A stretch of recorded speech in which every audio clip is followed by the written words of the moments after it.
Let's continue our two-part discussion of the mobile charge in an MOS system. In the last lecture, part 1, we discussed how the mobile charge varies with surface potential or semiconductor potential in the case of an ultra-thin body structure. In this lecture, we're going to try to understand how this mobile charge varies with the gate voltage, the actual voltage that we can control. Now, we're going to make use of this approximate surface potential versus gate voltage relation that we developed earlier. So we have this exact expression, which can get complicated to solve in general. It's much easier for our purposes now to make use of this approximate approach where we think of the MOS system as two capacitors in series. The semiconductor capacitance depends on surface potential, but we'll just treat it with an average value. And then we can simply relate the surface potential to the gate voltage divided by a numerical factor that is greater than or equal to 1, and it's just the ratio of the depletion capacitance to the oxide capacitance. We're assuming we're in depletion here. Okay, so let's see if we can now derive a relation for the mobile charge versus gate voltage in the subthreshold regime. So in the subthreshold regime, we know that our depletion approximation solutions are valid. We have a depletion capacitance that's epsilon over W sub d. We have an expression for the electric field at the surface that we know how to evaluate. It's a little inconvenient because it involves things like depletion layer depth that we might not have a direct handle on experimentally. But we can use this relation of the depletion capacitance to rewrite the surface electric field in this way: Q times the doping density divided by the depletion capacitance. And then we remember that our factor M in this gate voltage surface potential relation, this involves the depletion capacitance and the oxide capacitance, which we assume that we know. So we can solve for the depletion capacitance in terms of the factor M, which we can deduce experimentally from measurements easily, and the oxide capacitance, which we can also deduce from an MOS-CV measurement, as we've discussed. And we can use that expression for the capacitance in this expression for the surface electric field and arrive at a more convenient expression for the electric field at the surface of this depleted semiconductor. So this is the expression that we're going to use. And now we're ready then to take this mobile charge versus surface potential relation and convert it to a mobile charge versus gate voltage relation. I'll remind you that N sub B here is the minority carrier concentration in the p-type bulk, Ni squared over Na. And we've seen that we can express the electric field at the surface in terms of this M factor and the doping density of the semiconductor. Okay, so if we put things in, we'll get an expression that looks like this. Still in terms of the surface potential, but we're on our way to converting it to the expression that we want. So we remember that the surface potential is gate voltage divided by this factor M. We should also remember that there is this term psi sub B, which plays a critical role of determining whether we're below or above threshold. And psi sub B is related to the doping density in the semiconductor. In fact, we could solve this equation and express Ni squared over Na squared, which we have here in our expression for the mobile charge now, in terms of this quantity 2 psi b. Okay. Now we also know from our gate voltage surface potential relation that 2 psi b occurs at the gate voltage that we've denoted as the threshold voltage. So we can relate 2 psi b to the threshold voltage. So we can also relate Ni squared over Na squared. Here we had an expression that related it to 2 psi b, so now we can relate it to the threshold voltage. Okay, so there's a little bit of algebra here, but we'll take this expression that relates the surface potential and gate voltage and use it here. We'll take this expression that relates Ni over Na squared to the threshold voltage, and we will use it here. And then the result of doing that is that we will have developed an expression for the inversion layer charge as a function of gate voltage, and this is an expression that you will see widely used. So we now have a charge, we now have accomplished what we were after. We know for a given gate voltage what the inversion layer charge is. On a linear plot, it will look like it's approximately 0, but there is charge there, and it is actually growing exponentially as we move towards threshold.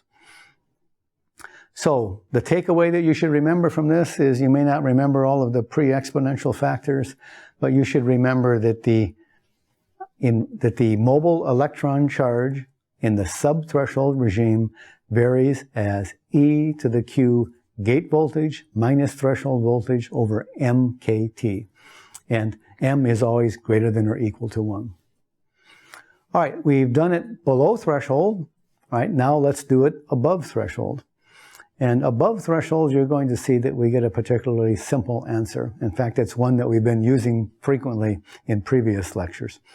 So we have this relation between the gate voltage and the surface potential.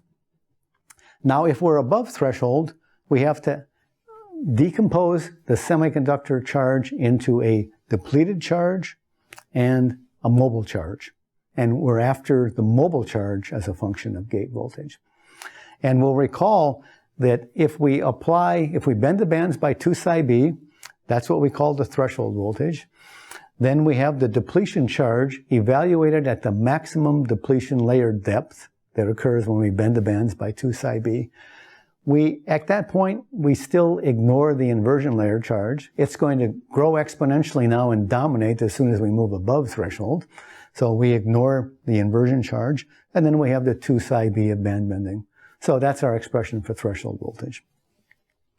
All right, now we're going to bend the bands a little bit more. I've indicated that it's hard to bend the bands more than 2 psi b, but we can bend the bands a little bit, and the mobile charge increases exponentially with that little bit, so that's what gives us our mobile charge. So we just take our expression for the gate voltage. We have to evaluate the depletion charge at this little bit bigger band bending. We evaluate the mobile charge at the little bit bigger band bending, and we have the surface potential with a little bit more band bending. Now, we know that we can't bend the bands very much above threshold. It's hard to bend the bands more than 2 psi b. The depletion region charge grows slowly with surface potential, so it's not going to be much different than it was if we had evaluated it at 2 psi b. The increase is small compared to psi b, so we can throw it away there too. Now, it's going to have a very big effect on the mobile charge, so that's where it dominates. So we would be able to write the gate voltage as the flat band voltage, the depletion voltage evaluated at 2 psi b. The inversion charge now is growing exponentially with this little increase in band bending, and then the surface potential is still very close to 2 psi b. So that's our expression. And now, if we look at 3 of those terms, the flat band voltage, the depletion charge over Cox, and the 2 psi b, we can see that those 3 terms are actually the threshold voltage of the MOS capacitor. So what we're left with then is something very simple and familiar and that we've seen before. We can argue that the inversion layer charge is approximately minus Cox Vg minus Vt, and that's what we've been arguing for a long time now. Charge is capacitance times voltage, but in the mobile charge case, we're only interested in the part of the charge due to the mobile carriers, and there are only significant numbers of mobile carriers when the gate voltage is over the threshold, so we write the charge as minus capacitance times the voltage beyond threshold. And now we've seen that we can derive it, assuming that this perturbation here is small and that we can make some reasonable approximations. Okay, now I want to look a little more carefully at that because there are a couple of more things that are actually becoming important these days. So just let's look at that capacitance. We said the charge was proportional to Cox Vg minus Vt. Well, that isn't quite right, and let me talk about why. Now, if I were to be below threshold, my capacitance consists of 2 capacitors in series, the oxide capacitance and the semiconductor capacitance, and the semiconductor capacitance is the depletion capacitance. Depletion layer depths are significant compared to the thickness of the insulator, so the capacitor is quite a lot lower than the oxide capacitance. Okay. Now, if I were to look well above threshold, okay, the first thing you might say is that, well, I have a total capacitance that is 2 capacitors in series. I have a very strong inversion layer. That's like a metallic layer right below the insulator. I should have the oxide capacitance. And when we write charge is equal to Cox Vg minus Vt, that's what we're assuming. But it's not quite right, because there is some capacitance due to that inversion layer. Effectively, we could say that that capacitance, we could write it as dielectric constant of the semiconductor divided by the thickness of that layer. That layer is really thin, so its capacitance is really high. If its capacitance is really high, it's going to have a small effect. And for many, many, many years, it was a negligible effect. But what technologists did is they continued over many, many, many years to scale the thickness of this insulator down, such that now the difference in thickness between the insulator and the inversion layer is not as different than it was many years ago. Now we have to account for the fact that we have a finite semiconductor capacitance, so that the capacitance that we measure at the gate in inversion is actually a little bit less, and enough less to worry about than the oxide capacitance. Okay, so if we think about this, we have a semiconductor capacitance in series with an oxide capacitance. The definition of capacitance is charge divided by voltage. When we have a nonlinear capacitor, the definition is derivative of charge divided by voltage. I have a minus sign in here because a positive surface potential produces a negative sign, and we always want to get a positive capacitance. Okay, so in depletion, if we were to write the depletion charge expression and then just differentiate it with respect to capacitance, we would get epsilon divided by the thickness of the depletion region, just as we've seen before. In strong inversion, now we have an expression for the charge as a function of surface potential. We could simply differentiate that, and we could deduce the inversion layer charge as a function of surface potential. If we know the charge, the magnitude of the charge, we can deduce what that semiconductor capacitance is. We can put it in series with the oxide capacitance and deduce what the gate capacitance is. Okay. We can also define this capacitance to be epsilon divided by the thickness of the inversion layer. That would be one way for us to define the thickness of the inversion layer. And we would find that the inversion layer thickness is less than the thickness of the depletion region, but not enough less to be completely negligible. Not these days. It used to be, but no longer is it.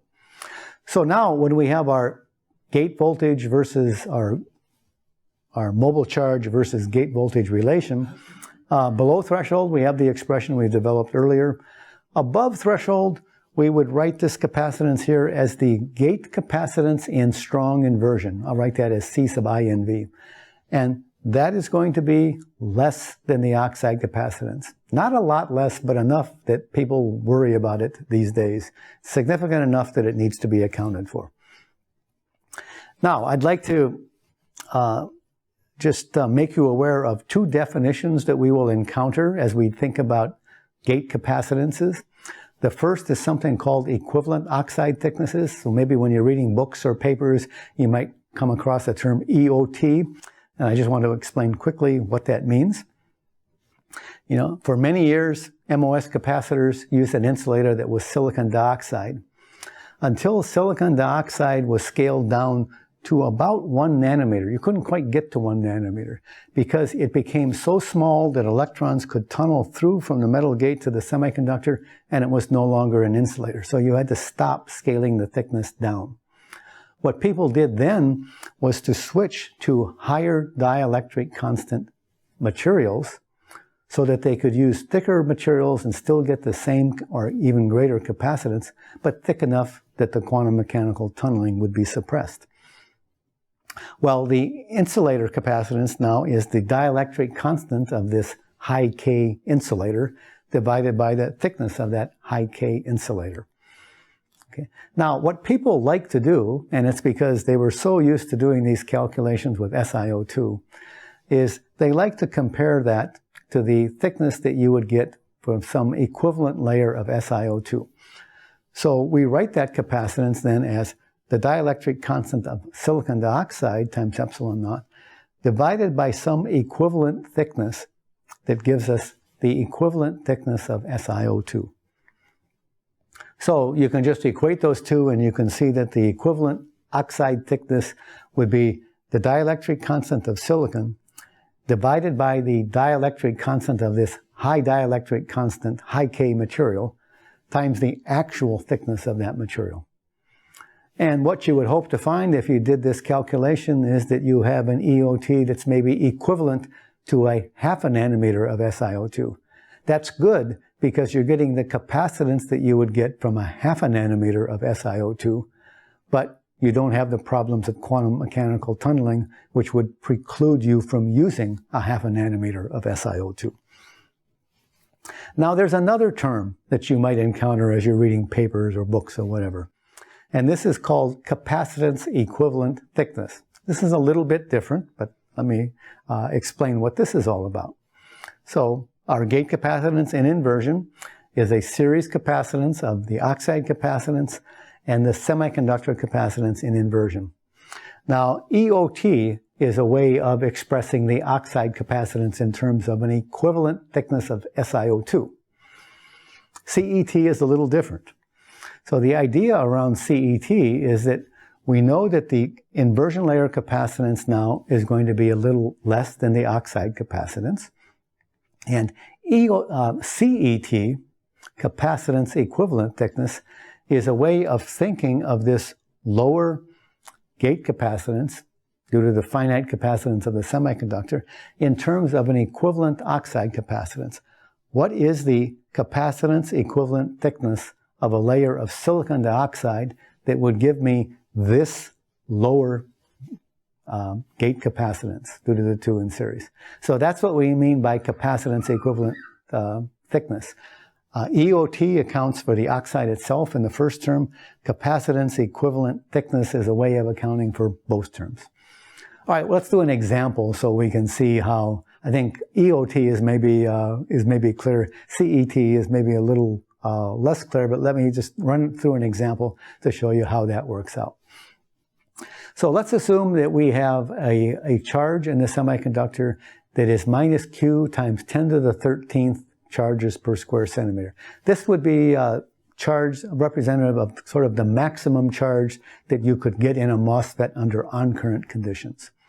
Let's assume that I have an oxide thickness of or EOT, whatever, that is about 1 nanometer thick, and I have a dielectric constant of oxide that is 3.9. So if I compute my oxide capacitance, I get a value, a few microfarads. I can compute the semiconductor capacitance as well, because I know the magnitude of the inversion layer charge. I know it goes exponentially as 2kT. I can take dq dV, and we get this expression for semiconductor capacitance, and I can compute that. It is larger than the capacitance of the oxide, but it's not large enough to consider it to be infinite.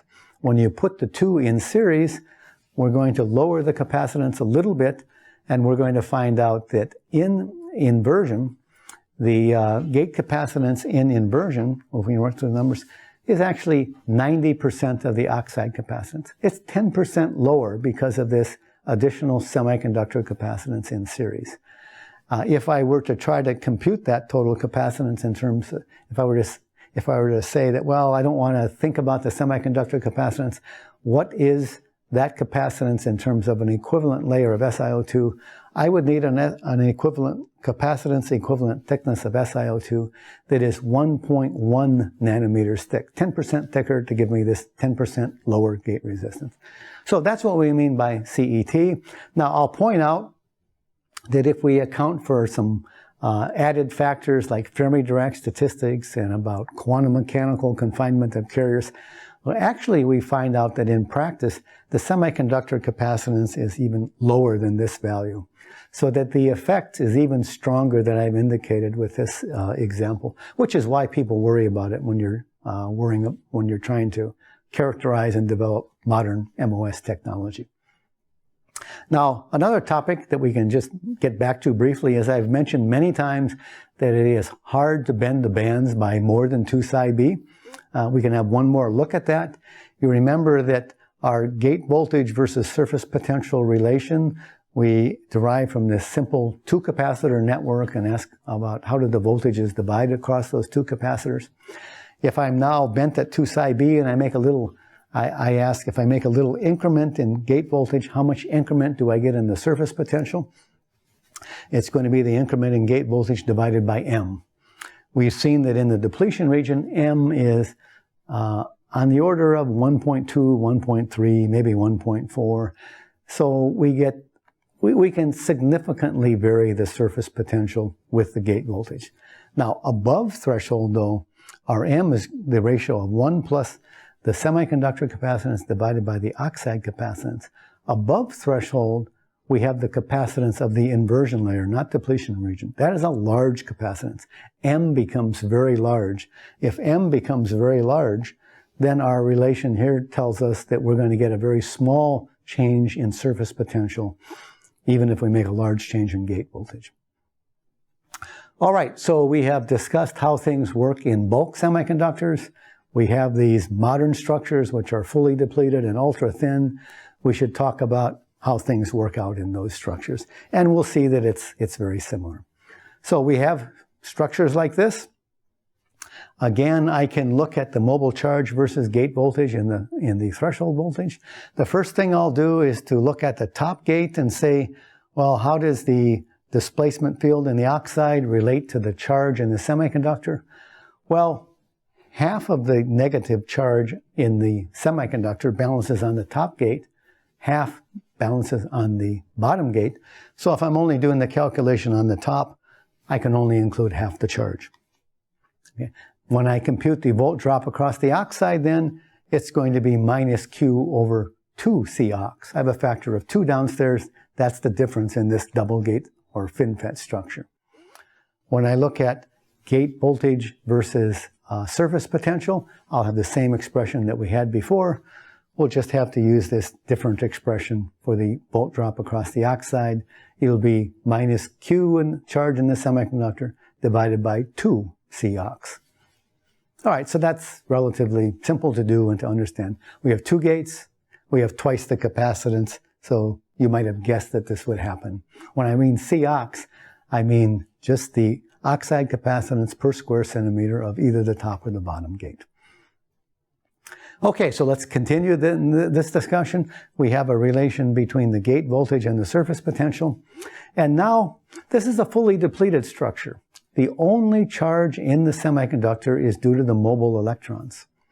Underneath, below threshold, in the subthreshold regime, there just aren't very many mobile electrons. The charge in the semiconductor is very small. This term is essentially 0. So we conclude that the charge in the semiconductor is negligible and that in this structure, below threshold, the gate voltage is equal to the surface potential. Right? There is no volt drop across the oxide in the subthreshold regime.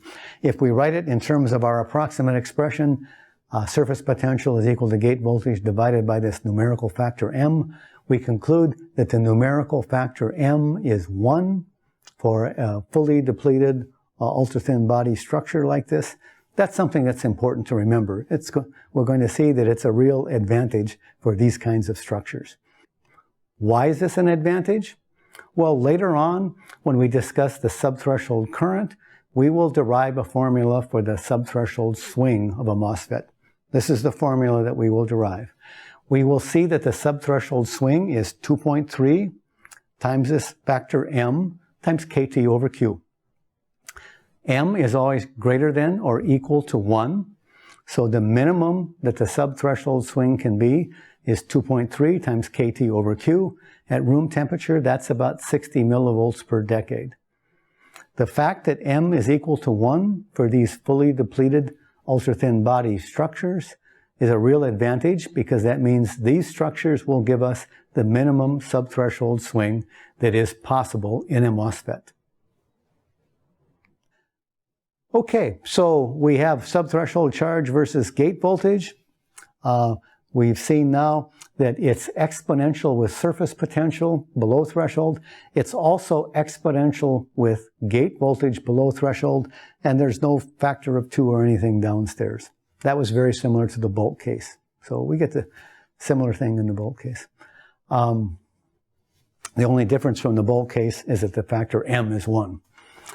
So below threshold, everything looks reasonable. What happens above threshold? Well, above threshold, there's really not much that I need to do.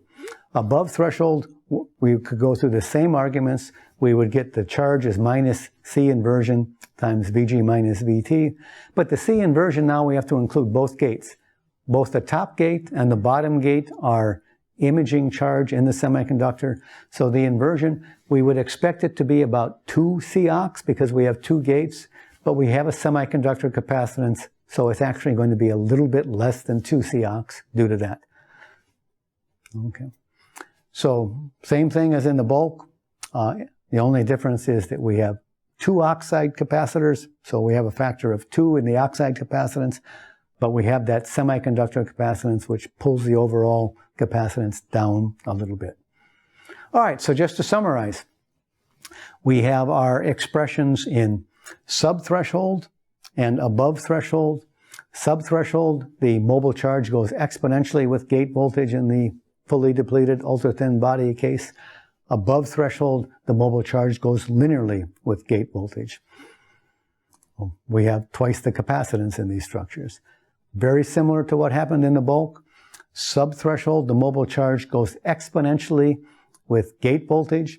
There is this factor of M in the denominator, which makes the exponential increase slower than we might like it to be. Above threshold, the mobile charge goes linearly with gate voltage. Again, the inversion layer capacitance is a little less than the oxide capacitance because of the semiconductor capacitance. So exponential variation below threshold, linear variation above threshold. Those are the 2 main points you want to take away from this lecture. All right, we have done most of what we need to do to understand charge so that we can understand MOSFETs. But the MOSFET is a 2-dimensional device or a 3-dimensional device. 2-dimensional electrostatics is a really important topic to understand well.